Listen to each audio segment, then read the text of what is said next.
मे नम भगवते लोकनाथाय नम। लोकनाथम ब्रह्मचारी जुगेश्वर आत्म रुग सुख दुख तापवश्च शांति प्रदाकरम नमो नमो। यदा यदाय जमैष्य ग्लानि भवति भारत ঐব্য কামানাঙ্গে ধর্মস্য তদত্তনাঙ্গে সৃজনা হৈমম। রণে বনে জলে জঙ্গলে যখন যেখানে বিপদে পড়িবে লোকনাথে বাবার কথা স্মরণ করিবে। লোকনাথে বাবা বিপদ থেকে রক্ষা করিবেন। জয় গুরু লোকনাথে ব্রহ্মচারী কি জয়। শ্রীমদ্ ভগবদ গীতার সপ্তদশ অধ্যায়ের মাহাত্ম্য। হি ভক্তবৃন্দ, আজ আপনাদের সম্মুখে আমি শ্রীমদ্ ভগবদ গীতার সপ্তদশ অধ্যায়ের মাহাত্ম্য পাঠ করিব এবং ভগবদ গীতার সপ্তদশ অধ্যায় পাঠ করিলে কি ফলস্বরূপ হয় এখানে তার মাহাত্ম্য পাঠ করে আপনাদেরকে শোনাবো। যদি আপনারা এই মাহাত্ম্য পাঠ শুনে ভালো লাগে তাহলে আপনারা এই চ্যানেলে একবার লাইক করে শেয়ার করে দিবেন, প্রত্যেকে যাতে এই সপ্তদশ অধ্যায়ের গীতা পাঠের মাহাত্ম্য পড়া শুনে যেন সবের জ্ঞান বাড়ে। ওম নমো ভগবতে বাসুদেবায় নমঃ।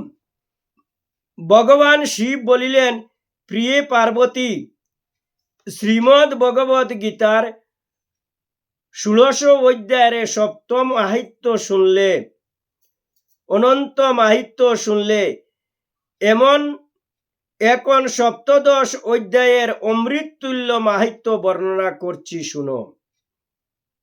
রাজা খড়গবাহর পুত্রের অর্থাৎ যুবরাজের দুঃশাসন নামে ধূর্ত কিছু অতি মূর্খ এক ভৃত্য ছিল। একদা দুঃশাসন হাতির পিঠে চড়ার দক্ষতা নিয়ে রাজকুমারের সঙ্গে বাজি ধরল। লাফিয়ে হাতির পিঠে চড়ে কয়েক পা যাওয়ার পর সমবেত জনতা তাকে সেই ভয়ঙ্কর হাতিতে না চড়তে অনুরোধ করতে লাগলো। কিন্তু মূর্খ দুঃশাসন হাতিটিকে অঙ্কুশের কুচা মারতে শুরু করলো আর সেই সঙ্গে চিৎকার তাকে উত্তেজিত করে তুলল। তখন হঠাৎই হাতিটি প্রচণ্ড রেগে গিয়ে উম্মৃতের ন্যায় এদিকে ওদিকে দৌড়াতে লাগলো। হাতির পিঠ কোনোভাবে আঁকড়ে ধরতে না পেরে দুঃশাসন মাটিতে পড়ে গেল। হাতিটি তাকে পদপিষ্ট করে মেরে ফেলল। অনেক নরক ভোগের পরে সে পরবর্তী জন্মে হাতি হয়ে সম্বল দ্বীপের রাজপ্রাসাদে দিন কাটাতে লাগল। সম্বল দ্বীপের রাজা খড়গবাহুর খুবই ঘনিষ্ঠ বন্ধু ছিলেন। একদিন সম্বল দ্বীপের রাজা তার বন্ধু খড়গবাহুকে হাতিটি উপটকন হিসাবে পাঠালেন। তিনি কিছুদিন পরে সেটাকে এক কবির কবিতা শুনে তুষ্ট হয়ে তাকে উপহার স্বরূপ দিয়ে দিলেন। এরপর সেই কবি হাতিটিকে 100 স্বর্ণমুদ্রার বিনিময়ে মম্ব দেশের রাজাকে বিক্রয় করে দিলেন। কিছুকাল পর হাতিটি কঠিন রোগে আক্রান্ত হলো আর সে খাওয়া দাওয়া ছেড়ে দিল। এটা লক্ষ্য করে মাহুতটি রাজাকে সমস্ত ব্যাপার জানালো। সবচেয়ে ভালো কবিরাজদের নিয়ে রাজা হাতিটিকে দেখাতে গেলেন।